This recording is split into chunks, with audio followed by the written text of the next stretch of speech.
आप सभी को मेरा नमस्कार। मैं राहुल शुक्ला आज आपके सामने लेके आया हूँ क्वेश्चन सीरीज़ 4। अभी तक हमने 3 क्वेश्चन सीरीज़ की हैं जिनमें पढ़ाए हुए चैप्टर से क्वेश्चन पूछे हैं। आज भी हम लोग अभी तक जितना हम लोगों ने पढ़ा है उसी से संबंधित क्वेश्चनों पर चर्चा करेंगे जो कि वर्तमान पैटर्न पर आधारित होंगे। 21 महत्वपूर्ण प्रश्न और बात करें ये एग्ज़ाम के पॉइंट ऑफ व्यू से बहुत ही इम्पॉर्टेंट क्वेश्चंस हैं। तो हम स्टार्ट करते हैं। आप लोग क्या करें, एक कॉपी और पेन लेकर आप भी इसे सॉल्व करने की कोशिश करें कि आप अपने आप को खुद चेक कर सकते हैं कि आपने कितने क्वेश्चन सही किए हैं। पहले क्वेश्चन की बात करते हैं। भू राजस्व का स्थायी प्रबंध सर्वप्रथम किस ब्रिटिश शासक ने लागू किया? अब देखिए यहाँ बात करें, यहाँ पर भू राजस्व का स्थायी प्रबंध, ठीक है, स्थायी प्रबंध की बात की गई है। तो आपने पढ़ा होगा स्थायी बंदोबस्त। स्थायी बंदोबस्त पढ़ा है या इस्तमरारी बंदोबस्त, ठीक है। तो वही स्थायी प्रबंध की बात की गई है। तो इसमें ऑप्शन है Warren Hastings, Lord Cornwallis, William Bentinck, इनमें से कोई नहीं। तो आप सभी को पता है लॉर्ड कॉर्नवालिस को क्या कहा जाता है, स्थायी बंदोबस्त या इस्तमरारी बंदोबस्त का जन्मदाता कहा जाता है। स्टार्टिंग में इन्होंने ही क्या किया, स्थायी प्रबंध की व्यवस्था की, जिसके अंतर्गत भूमि का स्वामी किसे माना गया था, जमींदार को माना गया था। दूसरे क्वेश्चन पे आते हैं। किस संधि से बंगाल में द्वैध शासन लागू किया गया? तो बंगाल में द्वैध शासन लागू किया था, किसने लागू किया था, रॉबर्ट क्लाइव ने, ठीक है। बात करें तो यहाँ पर देखिए जो संधि है अमृतसर की संधि। तो आपने अगर इसे अच्छे से पढ़ा होगा तो आपको पता होगा फर्स्ट ऑप्शन सही नहीं है। तो इलाहाबाद की संधि, हुगली की संधि, दिल्ली की संधि। तो दिल्ली की भी संधि नहीं हुई थी, हुगली की भी नहीं हुई थी, तो कौन सी हुई, इलाहाबाद की संधि। इलाहाबाद की संधि, इसकी 2 संधियाँ हुई। प्रथम संधि कब हुई, 12 अगस्त 1765 में हुई, जो कि क्लाइव व मुगल सम्राट शाह आलम द्वितीय के मध्य हुई। और इलाहाबाद की द्वितीय संधि 16 अगस्त 1765 की हुई। ये क्लाइव व अवध के नवाब शुजाउद्दौला के मध्य हुई। अगले क्वेश्चन पे आते हैं। बक्सर के युद्ध में कौन कौन मित्र थे? तो बक्सर का युद्ध हम लोगों ने पढ़ा था। तो फर्स्ट ऑप्शन निजाम, मैसूर का शासक, अवध के नवाब। सेकंड ऑप्शन पेशवा, निजाम और मुगल सम्राट। तीसरा अवध के नवाब, बंगाल के नवाब और मुगल सम्राट। चौथा निजाम, बंगाल के नवाब और अवध के नवाब। तो देखिए इसमें अगर पहले ऑप्शन की बात करें तो इसमें निजाम तो था ही नहीं, मैसूर का शासक भी नहीं था, तो ये भी गलत हो जाता है। दूसरा पेशवा निजाम, ये भी नहीं थी, ये भी गलत हो जाता है। उसके अलावा देखिए अवध के नवाब, तो अवध के नवाब कौन थे? तो सबसे पहले हम बक्सर के युद्ध की बात करें। बक्सर का युद्ध कब हुआ था? तो 22 अक्टूबर 1764 को हुआ। 22 अक्टूबर 1764 को बक्सर का युद्ध होता है। अब इसमें कौन कौन होता है? तो एक तरफ होते हैं मीर कासिम और उनके साथ कौन होते हैं, बंगाल के नवाब शाह आलम द्वितीय और अवध के नवाब शुजाउद्दौला। तो देखिए अवध के नवाब कौन थे, शुजाउद्दौला। बंगाल के नवाब मीर कासिम की बात की जा रही है। मुगल सम्राट शाह आलम द्वितीय की बात की जा रही है। तो ये इसमें थर्ड ऑप्शन सही होगा। और अंग्रेजों की तरफ से इसमें किसने नेतृत्व किया था? तो हेक्टर मुनरो ने किया था। और यही बक्सर का युद्ध वास्तविक रूप से ब्रिटिश प्रभुसत्ता स्थापित करता है। अगले क्वेश्चन पे आते हैं। क्लाइव ने कौन सा युद्ध जीता? तो देखिए इसमें हम चर्चा करें कर्नाटक का प्रथम युद्ध। तो देखिए कर्नाटक का जो युद्ध हुआ, कर्नाटक का युद्ध अंग्रेज और फ्रांसीसियों के मध्य हुआ था, ठीक है। अंग्रेज और फ्रांसीसियों के मध्य हुआ था। कर्नाटक के 3 युद्ध हुए थे। पहला 1746 से 1748, दूसरा 1749 से 1754 और तीसरा 1756 से 1763। तो इसमें क्लाइव नहीं था, ठीक है। फिर अगला है बक्सर का युद्ध। तो बक्सर का युद्ध में अभी हमने चर्चा की कि हेक्टर मुनरो था, ना कि क्लाइव थे, तो ये भी नहीं होगा। तीसरा है प्लासी। तो प्लासी के युद्ध से ही रॉबर्ट क्लाइव को क्या बनाया गया था, बंगाल का गवर्नर बनाया गया था। तो क्लाइव ने प्लासी का युद्ध जीता था। अगला ऑप्शन है उपरोक्त सभी, तो जब उपरोक्त सभी यहाँ नहीं होगा। पांचवें क्वेश्चन पे आते हैं, निम्न में किसने इलाहाबाद की संधि 1765 में भाग लिया। तो इलाहाबाद की संधि की बात करें तो इलाहाबाद की संधि अभी हमने चर्चा की थी, इलाहाबाद की संधि से ही बंगाल में द्वैध शासन लागू हुआ, इसका मतलब 1765 में लागू हुआ। तो इसमें शाह आलम, क्लाइव और शुजाउद्दौला, ठीक। शाह आलम कौन थे, ठीक, क्लाइव और शुजाउद्दौला, ये आप सब पढ़ चुके हैं। तो इनके मध्य क्या हुआ था, इलाहाबाद की संधि हुई थी। छठे क्वेश्चन पे आते हैं, निम्न में कौन सा कथन गलत है। देखिए अब यहाँ पर पहला है, संविधान सभा की प्रथम बैठक 9 दिसंबर 1946 को हुई। बिल्कुल सही है, 9 दिसंबर 1946 को संविधान सभा की प्रथम बैठक हुई। राजेंद्र प्रसाद को संविधान सभा का स्थायी अध्यक्ष चुना गया। ये भी बिल्कुल सही पॉइंट है। जो सबसे पहले स्थायी अध्यक्ष के रूप में अगर कोई चुना गया था तो कौन चुना गया था, राजेंद्र प्रसाद। अगला है, संविधान सभा के उपाध्यक्ष एच.सी. मुखर्जी थे। तो ये भी ऑप्शन सही है, अध्यक्ष के रूप में राजेंद्र प्रसाद और उपाध्यक्ष के रूप में एच.सी. मुखर्जी को चुना गया था। तो इसमें अगर देखें तो ये तीनों ही सही हैं, इसका मतलब है उपरोक्त में से कोई नहीं। सातवें क्वेश्चन पे आते हैं, उद्देश्य प्रस्ताव ऑब्जेक्टिव रिजोल्यूशन कब और किसने प्रस्तुत किया। तो देखिए इसमें हम बात करें तो पहला ऑप्शन है 9 दिसंबर 1946 जवाहरलाल नेहरू। दूसरा है 11 दिसंबर 1946 राजेंद्र प्रसाद। तीसरा है 13 दिसंबर 1946 राजेंद्र प्रसाद। चौथा है 13 दिसंबर 1946 जवाहरलाल नेहरू। चारों ही ऑप्शन काफ़ी क्लोज हैं, लेकिन यहाँ पर जब हमने चर्चा की थी, जब संविधान सभा की तृतीय बैठक होती है तो उसमें जवाहरलाल नेहरू क्या करते हैं, उद्देश्य प्रस्ताव प्रस्तुत करते हैं। अब उद्देश्य प्रस्ताव तो तीसरी बैठक कब हुई, पहली हुई 9, दूसरी 11, तीसरी 13 दिसंबर। 9 दिसंबर, 11 दिसंबर, 13 दिसंबर। तो देखिए 13 दिसंबर 1946 किसके द्वारा, जवाहरलाल नेहरू के द्वारा। आठवें क्वेश्चन पे आते हैं, निम्न को सही सुमेलित कीजिए। तो देखिए यहाँ पर सही सुमेलित करना है, संवैधानिक सलाहकार, संविधान का पिता। तो देखिए इसमें हमें सबसे पहले क्या देखना होता है, कुछ पॉइंट जो आपको पता होते हैं उस टाइप के इसमें सॉल्व करने होते हैं। जैसे मान लीजिए आपको पता है संविधान का पिता, तो संविधान का पिता कौन है, संविधान का पिता भीमराव अंबेडकर कहा जाता है, या इन्हें आधुनिक मनु की भी संज्ञा दी जाती है। तो इसमें देखिए बी ऑप्शन पे आपका 1 होगा। तो देखिए किसमें 1 है, तो यहाँ पर आपको एक ही ऑप्शन मिल रहा है जिसमें आपका बी का 1 है। तो देखिए बी का 1 सिर्फ एक ऑप्शन मिल रहा है, तो लगभग संभावना होती है और किसी में है नहीं, तो इसका मतलब आंसर होने की संभावना यही होती है। लेकिन उसके बाद भी अगर आप चेक करें तो देखिए संवैधानिक सलाहकार कौन है, बी.एन. राव, संविधान का पिता भीमराव अंबेडकर, संविधान के गठन का प्रथम विचार। तो संविधान के गठन का प्रथम विचार किसे आया था, एम.एन. राय को आया था 1934 में। और प्रथम अस्थायी अध्यक्ष, तो प्रथम अस्थायी अध्यक्ष के रूप में डॉक्टर सच्चिदानंद सिन्हा। तो देखिए पहले का संवैधानिक सलाहकार 4, फिर 1, फिर 2 और फिर 3, ठीक है। तो इसमें मान लीजिए आपको 2 पॉइंट्स आते हैं, तो उससे आपका आंसर काफ़ी हद तक मैच कर सकते हैं, बहुत हद तक मिल जाएगा। लेकिन कुछ होता क्या है कि आजकल की जो ट्रेंड है उसमें आपको कन्फ्यूज़न इतनी होती है कि 2 ऑप्शन में आपका सेम दिया होता है, इसलिए आपको आगे का भी आना चाहिए। अगले क्वेश्चन पे आते हैं, निम्न में गलत विकल्प का चयन करें। तो नए क्वेश्चन की बात करें, संघ शक्ति समिति, ठीक है। तो इस समिति और उसके अध्यक्ष का नाम लिखा है। तो जब संघ की हमने कहा था संघ और अगर राज्य जुड़ा होगा तो क्या होगा, जवाहरलाल नेहरू। तो पहला तो सही है। दूसरा है प्रांतीय संविधान समिति, हमने प्रांत कहा था, प्रांतों की बात करेंगे तो क्या होगा, सरदार वल्लभ भाई पटेल।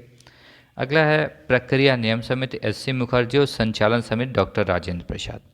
तो देखिए संचालन समिति डॉक्टर राजेंद्र प्रसाद ये सही है, लेकिन प्रक्रिया नियम समिति की बात करें तो यहाँ पर इसके अध्यक्ष एच.सी. मुखर्जी ना होकर बल्कि कौन होंगे, राजेंद्र प्रसाद होंगे, राजेंद्र प्रसाद होंगे। इसलिए यहाँ पर थर्ड ऑप्शन हमारा सही होगा। अगले क्वेश्चन पे आते हैं, प्रारूप समिति, ड्राफ्टिंग कमेटी के संदर्भ में गलत कथन। तो प्रारूप समिति जिसे मसौदा समिति भी कहते हैं और ड्राफ्टिंग कमेटी के संदर्भ में गलत कथन का चयन करना है। इस समिति के अध्यक्ष भीमराव अंबेडकर थे। तो ये ऑप्शन आपको पता होगा कि प्रारूप समिति के अध्यक्ष कौन थे, डॉक्टर भीमराव अंबेडकर। दूसरा ऑप्शन है इसका गठन 26 नवंबर 1949 को हुआ। तीसरा है टी कृष्णामाचारी इसके सदस्य थे। टी कृष्णामाचारी इसके सदस्य थे, आपने पढ़ा है, बिल्कुल थे। और दूसरा ऑप्शन इसका गठन, अब देखिए इसके गठन की जब बात की गई तो इसका गठन 26 नवंबर 1949 लिखा है, बल्कि 26 नवंबर 1949 को प्रारूप समिति को स्वीकार कर लिया गया था और हमारा संविधान बनकर तैयार हो गया था। तो इसका मतलब क्या है कि ये कथन हमारा गलत है, क्योंकि इसका गठन कब हुआ था? तो गठन आप लोग कमेंट भी कर सकते हैं, कब हुआ था? 29 अगस्त 1947। कब हुआ था? 29 अगस्त 1947। इसी दिन हॉकी के जादूगर मेजर ध्यानचंद जी का जन्मदिवस भी होता है। अगले क्वेश्चन पे आते हैं, संविधान को कब अपनाया गया? तो अभी हमने चर्चा की संविधान को कब अपनाया गया। देखिए 26 जनवरी 1950। बहुत लोग यहाँ पर एक बार क्वेश्चन आया कि संविधान को कब अंगीकृत किया गया, तो बहुत लोगों ने 26 जनवरी 1950 आंसर लगाया। तो इस दिन क्या हुआ था? संविधान लागू हुआ था, ठीक है। लेकिन संविधान को अपनाया कब गया? तो 26 नवंबर 1949 को संविधान को अपना लिया गया था, ठीक है, और 26 जनवरी 1950 को इसे लागू कर दिया गया। अगला क्वेश्चन, निम्नलिखित में कौन संविधान प्रारूप समिति के सदस्य नहीं थे? तो देखिए अभी इस पे बात करें तो देखिए एन गोपाल स्वामी, ये बिल्कुल थे, मैंने कहा था आप ट्रिक से याद करें, गोपाल नाम मिल रहा है। उसके बाद जवाहरलाल नेहरू, तो जवाहरलाल नेहरू उद्देश्य प्रस्ताव में थे और इस समितियों के अध्यक्ष थे, लेकिन ये प्रारूप समिति के सदस्य नहीं थे। अल्लाद कृष्ण स्वामी अय्यर, यहाँ कृष्ण की बात की गई थी तो ये भी हैं। उसके बाद सरदार पटेल, तो सरदार पटेल भी इसमें नहीं थे, ठीक है। तो देखिए इसमें कौन कौन से ऑप्शन सही है? पहला ऑप्शन केवल 1 2 4, तो देखिए 1 2 4 ये गलत है। फिर है केवल 1 और 4, मतलब गोपाल स्वामी सरदार पटेल, ये भी गलत है। केवल 1 और 3, अब देखिए गोपाल स्वामी और लाद कृष्ण स्वामी अय्यर, तो 1 और 3, इसका मतलब है कि सी ऑप्शन यहाँ पर सही है। 13वां क्वेश्चन है, निम्न कथनों पर विचार कीजिए और नीचे दिए गए कूट को सही उत्तर को चुनिए। देखिए ऐसे ही ट्रेंड में आपके क्वेश्चन देखने को मिल रहे हैं। जैसे कथन ए है, भारत एक लोकतांत्रिक देश है। लोकतंत्र मतलब क्या है? जहां लोगों के द्वारा चुनी गई जनता, ठीक है, लोग, ठीक है, लोगों के द्वारा चुनी, मतलब जनता जो है यहाँ पर क्या करती है? अपना नेता चुनती है। तो लोकतांत्रिक देश है, बिल्कुल सही बात है। दूसरा कथन है, भारत का अपना एक संविधान है। बिल्कुल ये भी सही है, भारत का अपना एक संविधान है और सबसे बड़ा लिखित संविधान भी है। तो इसमें है ए और आर दोनों सही हैं, बिल्कुल सही। फर्स्ट ऑप्शन देखिए, ए और आर दोनों सही हैं, तथा आर एक ही सही व्याख्या है, लेकिन ये इसकी व्याख्या नहीं करता। लोकतांत्रिक होना और अपना एक संविधान होना दोनों अलग अलग बात हैं। तो पहला ऑप्शन सही नहीं है। दूसरा है ए और बी दोनों सही हैं, दोनों तो ऑप्शन सही हैं, लेकिन आर एक ही सही व्याख्या नहीं है। आर जो है एक ही सही व्याख्या नहीं है, ये काफ़ी हद तक हमको सही नज़र आ रहा है। अगला है ए सही है परंतु आर गलत है, ये भी गलत है, और ए आर दोनों गलत हैं, तो ये ऑप्शन गलत है। यहाँ सिर्फ बी ऑप्शन देखिए, ए और आर दोनों सही हैं, दोनों सही हैं, और आर एक ही सही व्याख्या नहीं। इसमें कन्फ्यूजन क्या होता है? आपको देखना है कथन ए और कारण आर, ये एक दूसरे से किस हद तक संबंधित है। तो देखिए भारत एक लोकतांत्रिक देश है, ये तो पॉइंट सही है। दूसरा है एक संविधान, अपना एक संविधान है, ये भी सही है, लेकिन ये एक दूसरे का, ये क्या है? ऊपर के कथन का नीचे वाला कारण नहीं है, इस वजह से ये इसका संविधान नहीं है, क्योंकि ये लोकतांत्रिक देश है। उसकी बहुत सारी वजह हैं, ठीक है। 14 क्वेश्चन है, लिखित संविधान का प्रारंभ निम्न में से किस देश में हुआ? तो लिखित संविधान का प्रारंभ सबसे पहले कहाँ से हुआ? अमेरिका से हुआ, डी ऑप्शन सही होगा। अगला क्वेश्चन है, दक्कन का पठार, डेक्कन प्लेटू के उत्तर पूर्व में कौन सा पठार है? तो देखिए यहाँ पर हम लोगों ने पठार पढ़ा, तो पठार की जब हम बात करें तो ऊपर हम लोगों ने पढ़ा मालवा का पठार, बुंदेलखंड का पठार, बघेलखंड का पठार, छोटा नागपुर का पठार। अब हमने क्या क्वेश्चन पूछा? दक्कन का पठार। तो दक्कन के पठार की बात करें तो जो नीचे का हिस्सा है ये क्या है? हमारा दक्कन का पठार। अब देखिए इससे पूछा गया उत्तर पूर्व, तो उत्तर डायरेक्शन कौन सी हुई? उत्तर ऊपर की हुई, ठीक, उत्तर ऊपर और पूर्वीय। तो जब उत्तर पूर्व की बात करेंगे तो देखिए उत्तर में बात करें, पहला ऑप्शन छोटा नागपुर का पठार, दूसरा मालवा। अब देखिए मालवा ये है, तो मालवा इसके किस स्थित है? उत्तर में है। फिर है विंध्य श्रेणी, तो विंध्य श्रेणी भी इसके उत्तर में है। तेलंगाना पठार, तो तेलंगाना पठार इसके दक्षिण में है। अब उत्तर पूर्व, ये उत्तर गए और उत्तर पूर्व, ये उत्तर पूर्व, तो उत्तर पूर्व में क्या है, छोटा नागपुर का पठार, तो ये कहाँ पे है, उत्तर पूर्व में कौन सा है, छोटा नागपुर का पठार। A option is the right option. 16वां, भारत में जनसंख्या की त्वरित वृद्धि का प्रमुख कारण क्या है। त्वरित वृद्धि, इसमें जो वृद्धि हो रही है भारत में जनसंख्या का, उसका कारण क्या है, तो देखिए निम्न जन्म दर। तो आपको पता है क्या वर्तमान समय में हमारे भारत में निम्न जन्म दर है और निम्न मृत्यु दर, तो देखिए दोनों ही चीज़ें गलत हैं। हमारे वहाँ जो जन्म दर है वो उच्च है, तो पहला गलत है। दूसरा है उच्च जन्म दर, ये तो सही है, उच्च जन्म दर और गिरती मृत्यु दर। अब देखिए उच्च जन्म दर क्या हो रहा है, धीमे धीमे पॉपुलेशन बढ़ रही है, जन्म दर बढ़ रही है, मतलब क्या है, तेजी से बच्चों के जन्म लेने की दर बढ़ रही है। और गिरती मृत्यु दर, अब क्या है, इतना ज़्यादा हमारे भारत ने विकास कर लिया है, इतनी ज़्यादा टेक्नोलॉजी और पद्धतियाँ, इतनी मेडिसिन आ गई है, जिससे क्या है, मृत्यु दर गिर गई है। तो ये ऑप्शन सही है, ठीक है, उच्च जन्म दर और गिरती मृत्यु दर। 17वें क्वेश्चन पे आते हैं, भारत में ज़ूम कृषि के संबंध में निम्न कथनों में से कौन से सही हैं।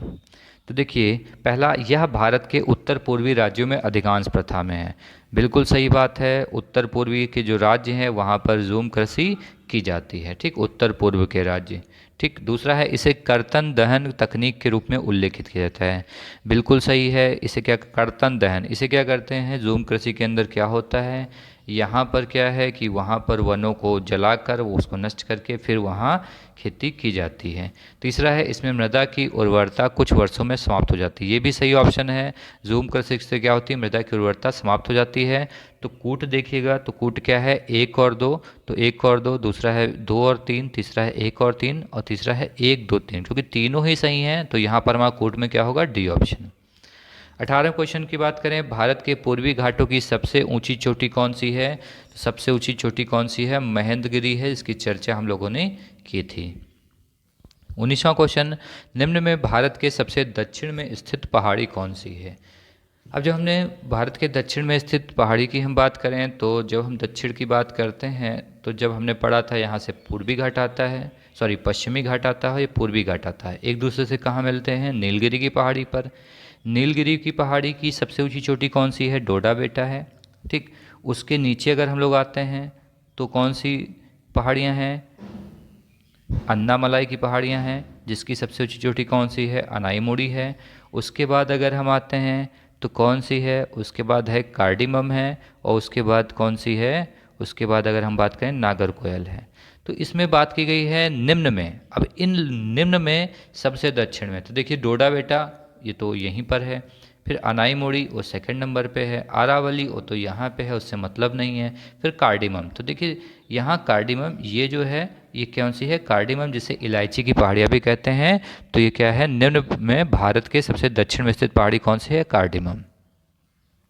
20वां क्वेश्चन है, नागा, खासी और गारो पहाड़ियाँ स्थित हैं। तो देखिए यहाँ पर जब स्थित हैं, तो देखिए जैसे फर्स्ट ऑप्शन पूर्वांचल, अब पूर्वांचल आप इग्नोर करिए, जैसे काराकोरम पर्वत। अब अगर हम भारत की बात करें तो जो है, अगर ऐसे देखा जाए तो क्या है, काराकोरम तो यहाँ हिमालय में यहाँ पर स्थित है, जास्कर भी यहीं स्थित है, और हिमालय ये स्थित है। और ये है कहाँ, गारो खासी, तो ये मेघालय में। तो देखिए क्या है, पूर्वांचल, तो क्या है, पूर्वांचल पर्वतमाला के अंतर्गत नागा, खासी और गारो पहाड़ियाँ आती हैं। 21वां क्वेश्चन, हरित क्रांति का पद प्रयोग उच्च उत्पादन दर्शाने के लिए किया गया है। पहला, घास स्थलों का निर्माण करके, तो इससे घास स्थलों का निर्माण करके इससे कोई संबंधित समझ में नहीं आ रहा है। अधिक वृक्षों का रोपण करके, तो इसमें वृक्षारोपण हरित क्रांति के अंतर्गत नहीं आता है। और फोर्थ ऑप्शन देखिए, शहरी क्षेत्रों के उद्यान बनाकर, तो ये भी नहीं आता है। क्या है, प्रति हेक्टेयर कृषि उत्पादकता बढ़ाकर। क्या हुआ था, कृषि की उत्पादकता को बढ़ाने के लिए हरित क्रांति चलाई गई थी, ठीक है। और हरित क्रांति किसने चलाई थी तो आप सभी को पता होगा। अगर हम हरित क्रांति का जनक कहा जाए तो नॉर्मन बोरलॉग कहा जाएगा, और भारत में अगर हरित क्रांति का जनक तो एम.एस. स्वामीनाथन थे। तो क्या है, प्रति हेक्टेयर कृषि उत्पादकता बढ़ाने का, और सर्वाधिक प्रभाव किस फसल पर पड़ा था तो गेहूं की फसल पर पड़ा था। ठीक है, तो ये हमने महत्वपूर्ण 21 क्वेश्चन डिस्कस किए हैं। आप इन सभी क्वेश्चंस को अच्छे से देखें, और जितने क्वेश्चंस हम लोग कर चुके हैं अगर उनको आप एक जगह नोट डाउन कर लें या उसी तरीके से पढ़ते हुए प्रिपेयर करते रहें तो एक समय आपके पास अच्छा डेटा कलेक्ट हो जाएगा। तो आप क्या करें, हमारे चैनल को सब्सक्राइब करें, लाइक करें और लोगों को शेयर करें। जिन्हें ज़रूरत हो उनको ज़रूर शेयर करें, उनको बहुत कुछ हेल्प मिलेगी इससे। ठीक है, तो आप हमारे चैनल को अधिक से अधिक सब्सक्राइब करें। आपका बहुत बहुत धन्यवाद।